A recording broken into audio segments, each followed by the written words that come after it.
What's up guys, Tobias here and welcome back to another episode of Let's Play Ultimate Team. So, as you saw in the previous episode, I did do one thing which made you guys go absolutely crazy. Yes, I put Juve on the bench. What a big mistake on my behalf. As soon as I did it, all you guys are putting in the comment section, what the hell are you doing? He is one of the best players, if not arguably for me, I'd even say he is the best player in the squad. So I've now reintroduced him into the starting 11 at your guys' request. So as you can see here then, we've got 4 games remaining and we only need 9 points. Now, 9 points can be gained in this episode as we play 3 games in every episode. If we win every single game in this episode now, we will be able to take the division title and this series will be finished. So that is the plan for this episode.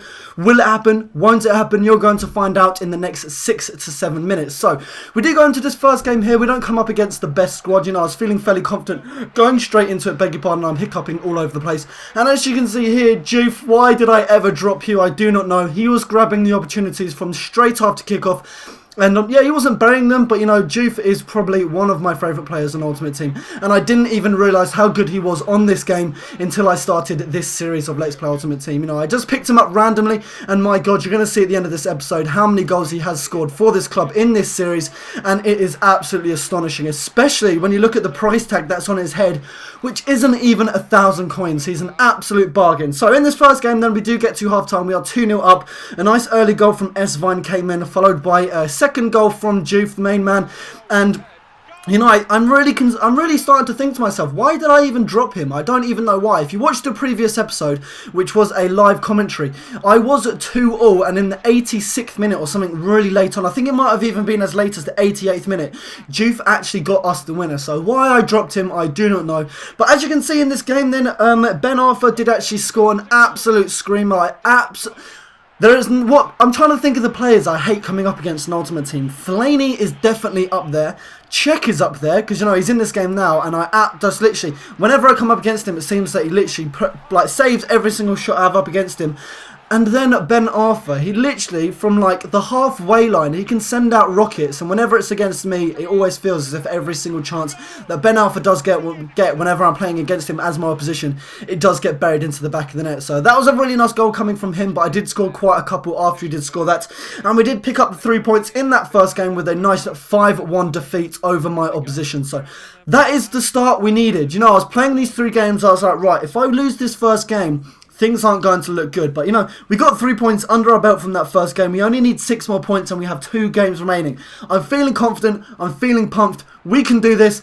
And then I come up against a team with 5 at the back. I absolutely hate coming up against teams with 5 at the back. But we did take the lead early on in the 8th minute from Gert. So, yes, it was a lucky rebound off the post. But, you know, I don't care. Luck or not, it ended up into the back of the net, which is the only thing I cared about. 2-0 came quite soon after that. If anything, it was only a couple of seconds after that. Felipe Santana coming in from the corner. As always, you know, he always manages to score from corners. It's either him or Naldo with their height and their heading. However, my opposition did pull one back with Balotelli. He did pull it back to 2-1, and then Juve. Wow, what a header. He literally came running across the pitch, dived for the ball, got his head on the end of it. And he did put us 3-1 up against our opposition. So things did get a little bit easier when Agar did get sent off. I mean, look at that for a challenge. That's a career ender, that is. Could have broken a player's leg.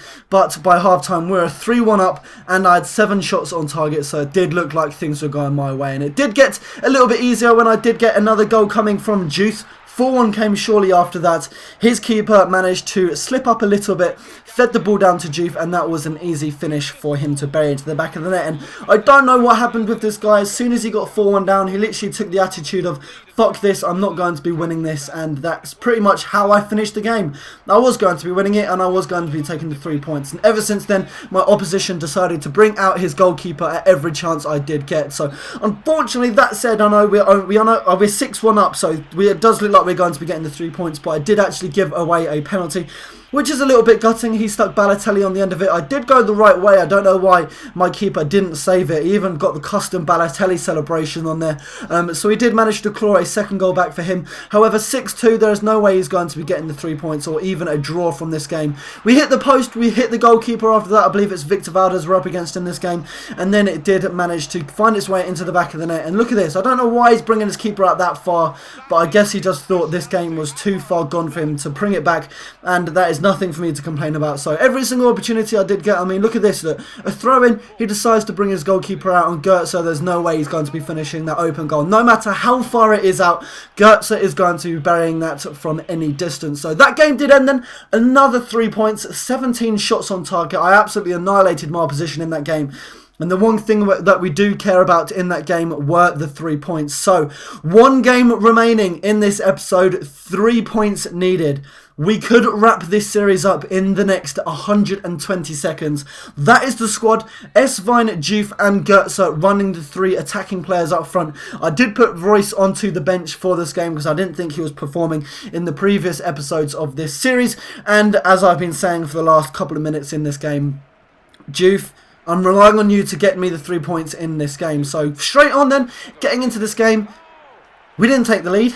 Nope, that was not the case. Tobiias gave my opposition the lead here in the 23rd minute or whatever it was. But from there then, I was literally like, no, you know what, fuck you. I'm going to wrap this series up here. I'm going to be getting the 3 points. And that's the exact attitude I took. 33rd minute then, Goetze managed to get us the equaliser, which was absolutely awesome. And that is how we did go into half-time. Now, looking at the stats, it is extremely equal. I have the possession advantage only by 1%. And then straight after half-time, Tobiias in the 50th minute managed to get the lead for my opposition. So it did not look like it was going to be going to plan. And it definitely didn't look like it was going to be going to plan when he was playing lofted through balls over my defence like that. And especially when I'm trying to contain Tobiias and Remy, nothing was going my way due to that pace we did up front. So we did fall 3-1 down. We did get Juve on the score sheet to claw it back to 3-2 in the 85th minute. 5 minutes remaining, 2 goals. That's what I needed. You know, it is easily possible. I've seen plenty of goals scored in the 90th minute before by me and by my oppositions in previous games in Ultimate Team. But for me, it was not the case. I was defeated 4-2. In fairness to my opposition, he was extremely clinical, beg your pardon. He had 6 shots on target, I had 7, so technically the more shots you have on target, the more goals you should have, but no, that was not the case. And as you can see, we have 1 game remaining in this series and we have 3 points. So you're going to have to wait until the next episode to see, do we get the division title? We have 1 game remaining and we need 1 win. So we can only win the next game if we want to complete this series in the next episode. But that is all for this episode. I will upload that next episode for you guys as soon as this video does reach 1,500 likes. At 1,500 likes, you will see a special episode of this series to see if we can get the 3 points from that 1 game we have remaining. I hope you enjoyed this episode.